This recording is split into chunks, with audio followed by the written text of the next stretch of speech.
अस्सलाम वालेकुम जी, मेरा नाम आमिर बिलाल है। नाजरीन, पाकिस्तान के अंदर प्राइम मिनिस्टर इमरान खान जब रियासत मदीना की बात करते हैं तो बहुत सारे लोगों को इशू होता है। इन लोगों के लिए एक बड़ी और बुरी खबर यह है कि इनकी तकलीफ जो है उसमें इजाफा होने जा रहा है। ये इजाफा कैसे होगा? क्योंकि पाकिस्तान का हमसाया मुल्क इस्लामी रियासत अफगानिस्तान जो है वो भी इसी नक्शे कदम के ऊपर चल पड़ी है। अब इसमें किसी को कोई शक नहीं रह गया कि आने वाले वक्त में कुछ ही दिनों में या कुछ महीनों के अंदर पूरा अफगानिस्तान जो है वो तालिबान के कंट्रोल में होगा। अब यहाँ पर सवाल ये पैदा होता है कि जिन तालिबान को अंडरमाइन करने के लिए, रोकने के लिए अमेरिका ने हमला किया, नेटो फोर्सेस ने हमला किया, क्या ये उनकी आइडियोलॉजी को चेंज कर सके? तो इसका सीधा सा जवाब है नहीं।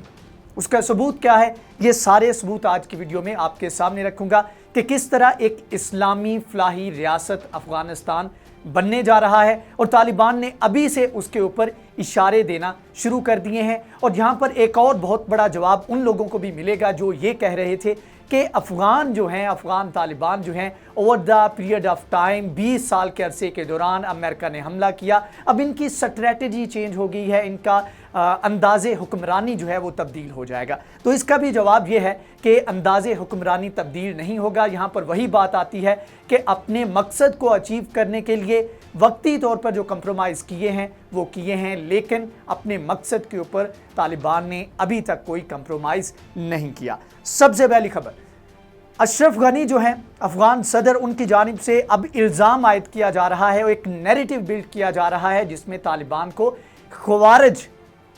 खारजी कहा जा रहा है। अब ये टर्मिनोलॉजी यूज़ की जाती है कि कुछ अहादीस हैं जिनके तनाजुर में कहा गया कि मुसलमानों में से एक गिरोह निकलेगा जो नाम तो इस्लाम का लेगा, लेकिन यह है कि वो इस्लामी तालीमात के बिल्कुल अगेंस्ट जाएंगे और वो इस्लाम से उनको खारिज करार दिया गया था, जिससे ख्वारिज निकला। अब अशरफ गनी की जानिब से तालिबान को ख्वारिज जब कहा गया तो इसके ऊपर जो तर्जुमान है तालिबान के ज़बीउल्लाह मुजाहिद, उनकी जानिब से कहा गया कि अशरफ गनी बेरब्त बातें कर रहे हैं, इनके पास कोई लाहा अमल नहीं। और पहली बात तो यह है कि हमें जो खारजी कह रहे हैं वो अपने गिरेबान में झांकें और देखें आप यूनिफॉर्म किसकी पहन रहे हैं, आप पैसा किससे ले रहे हैं, आप असलहा किसका इस्तेमाल कर रहे हैं, तो उसके बाद आप बात करें तो आपको पता लगेगा कि ये सारे जो इल्ज़ामात आप दूसरों पे लगा रहे हैं, हमारे ऊपर लगा रहे हैं, उनके ऊपर बिल्कुल आप फिट बैठते हैं। पहली बात ये। दूसरा, अफगान तालिबान के तर्जुमान की जानिब से पाकिस्तान के सबसे बड़े मीडिया हाउस, या कह लें कि जिसको आलमी सतह के ऊपर सबसे ज़्यादा देखा जाता है, जिस मीडिया हाउस को, वहाँ पर इंटरव्यू दिया गया है। अब अगेन यहाँ पर एक और डिबेट चल पड़ी है कि जो कुछ लिबरल टाइप लोग हैं वो ये कह रहे हैं कि किस तरह आपने तालिबान को अलाउ किया कि वो यहाँ पर आकर पाकिस्तान के स्टेट मीडिया के ऊपर या पाकिस्तान के मेन स्ट्रीम मीडिया के ऊपर अपना नैरेटिव जो है वो बता सके। तो इसके ऊपर सीधा सा जवाब ये है कि भाई ये वही लोग हैं जिनके साथ मुज़ाकरात के लिए अमेरिका मरा जा रहा था, ये वही लोग हैं जिनको एक अलग स्टेट का जो है वो एक दर्जा देने को अमेरिका तैयार हुआ, उसके बाद उसका विड्रॉ हुआ। ये वही लोग हैं जिनके साथ भारत मरा जा रहा था अभी कुछ दिन पहले तक कि वो इनके साथ मुज़ाकरात करे, और इसके ऊपर हर मरतबा इनकी जानिब से इनकार किया गया। तो ऑफकोर्स ये एक लिविंग रियलिटी है और ये लोग एक अपनी अलग स्टेट बनाने जा रहे हैं। तो इनके साथ अगर पाकिस्तान कोऑपरेट करता है तो इसमें कोई अचंभे की बात नहीं होनी चाहिए। अब इसमें उन्होंने कहा है जी पाकिस्तान एक मुसलमान हमसाया है। ये अफ़गान तालिबान का पाकिस्तान के बारे में मौक़िफ़ है। मुश्तरका तारीख़ी, मजहबी और सकाफ़ती अक़दार हैं, इससे बरादराना ताल्लुकात चाहते हैं। पाकिस्तान अमन में किरदार अदा कर सकता है, लेकिन किसी की डिक्टेशन कबूल करना हमारे उसूल और बैनुल अक़वामी कानून की खिलाफ वर्जी है। और ये तर्जुमान है तालिबान के सुहेल शाहीन, इनकी जानिब से डिटेल इंटरव्यू दिया गया है जिसमें ये सारी चीज़ें वाज़े तौर पर दुनिया के सामने भी रखी गई हैं। और एक और इल्ज़ाम का जो है वो जवाब दिया गया है जिसमें कहा जा रहा था कि पाकिस्तानी वहाँ पर जाकर अफ़गानिस्तान के अंदर लड़ रहे हैं। तो इसमें उन्होंने कहा जी पाकिस्तान के अंदर कितने सालों से, 20 सालों से ये यहाँ पर जो है अफ़गान यहाँ पर रिहायशी हैं, जिनमें से बहुत सारे पाकिस्तान के नेशनल बन चुके हैं, बहुत सारे डॉक्यूमेंटेड हैं, बहुत सारे अनडॉक्यूमेंटेड हैं। तो यहाँ से वो अफ़गानी जो 20 साल से यहाँ पर रह रहे हैं, अगर ये उधर जाकर अपना कोई रोल प्ले करना चाहते हैं अपने मुल्क के अंदर, तो आप इनको पाकिस्तानी नहीं कह सकते, बल्कि इनफैक्ट ये अफ़गानी ही हैं। अब जी आगे बढ़ें और आपको बताएं कि इसके अलावा जो बड़ा इंडिकेटर दिया गया है। जब ये अटैक किया गया अफगानिस्तान के ऊपर तो सबसे पहले आइडियालॉजी थी जिसमें कहा गया कि बड़े कंजर्वेटिव हैं, ये अपनी ख़वातीन को मौके नहीं देते और ये वो। हाँ, इसमें थोड़ा सा चेंज आया है कि अफगान तालिबान ने कहा है कि वो ख़वातीन को एजुकेशन के मौके देंगे, लेकिन ये नहीं हो सकता कि हमारी ख़वातीन अपने घरों से निकलें और बेपर्दा होकर निकलें। इसमें कहा गया है कि जी आवर इस्लामिक गवर्नमेंट, यानी कि अफगानिस्तान के अंदर तालिबान की जो इस्लामिक गवर्नमेंट होगी, will not allow women to come out without purdah. Suhail Shaheen ने ये कहा है, अफगान तालिबान के जो तर्जुमान हैं। इसके बाद एक और बड़ी, ये लिबरल जो है उनके मुंह के ऊपर सबसे बड़ा तमांचा होगा और सबसे ज़्यादा तकलीफ इस चीज़ से होगी।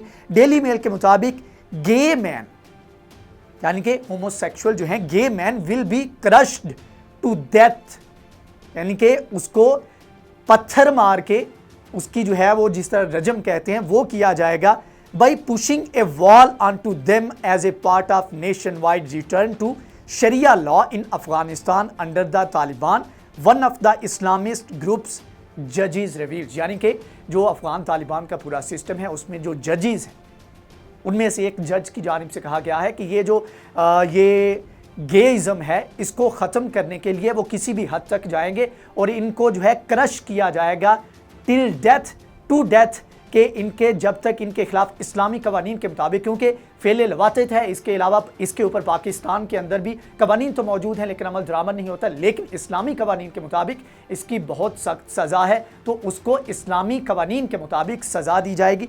अब ये देखें, ये बड़ी पिक्चर है। अब देखें कि थोड़ा सा पीछे चले जाए 20 साल पहले और उस वक्त नैरेटिव क्या बिल्ड किया गया, और ओवर द 20 ईयर्स ये नैरेटिव बिल्ड किया गया कि ये कंजर्वेटिव हैं। और कंजर्वेटिव किस वजह से? क्योंकि ये अपने मज़हब के मुताबिक चलना चाहते हैं, अपने कवानीन के मुताबिक चलना चाहते हैं, जमहूरियत को लेकर नहीं चलना चाहते। तो कहने का सारा मकसद ये है कि एक नई इस्लामी फलाही रियासत बनने जा रही है जिसमें इमरान खान का बहुत सारा काम हो जाएगा, क्योंकि इमरान खान कोट कर सकेंगे, एग्जाम्पल दे सकेंगे कि देखें हमारे हमसाए अगर इस्लामी कवानीन के ऊपर चलकर अपने मुल्क के अंदर इतनी मुश्किल और बदतरीन सूरत हाल में अमन कायम कर सकते हैं, तो हमारे लिए भी अमन कायम करना, इस्लामी कवानीन की पासदारी करना, उनके ऊपर अमल दरामद करवाना बहुत ज़्यादा मुश्किल नहीं होना चाहिए। बाकी जो कुट पड़ रही है भारत को, अमेरिका को, और साथ में एक और फ्रीक भी यहाँ पर आ गया है जिसका नाम है बरतानिया, वो भी कुट खाने आ गया है। एक जोम है कि शायद वो बेहतर तरीके से मामलात को हल कर लेगा, और अमेरिकन विड्रॉ के बाद उनकी जानिब से स्टे का ऐलान किया गया है। तो ये कुछ डेवलपमेंट्स हैं जिनके ऊपर अगली वीडियो में बात करते हैं, लेकिन बहरहाल एक इस्लामी फलाही रियासत बनने जा रही है जिसको लीड करेंगे, जिसको रूल करेंगे, जिसके ऊपर, जिस मुल्क के ऊपर वो अफ़गानिस्तान है और उसका नाम इस्लामी जमहूरिया अफ़गानिस्तान या जो भी नाम आप दे लें, लेकिन इस्लामी कवानीन जो है वो यहाँ पर चलेंगे। बहरहाल आज की वीडियो से इतनी। अगर ये वीडियो आपको पसंद आई है तो इसको लाइक करें, शेयर करें, हमारे चैनल को सब्सक्राइब करें। नेक्स्ट वीडियो में हाजिर होंगे, तब तक के लिए अल्लाह हाफ़िज़।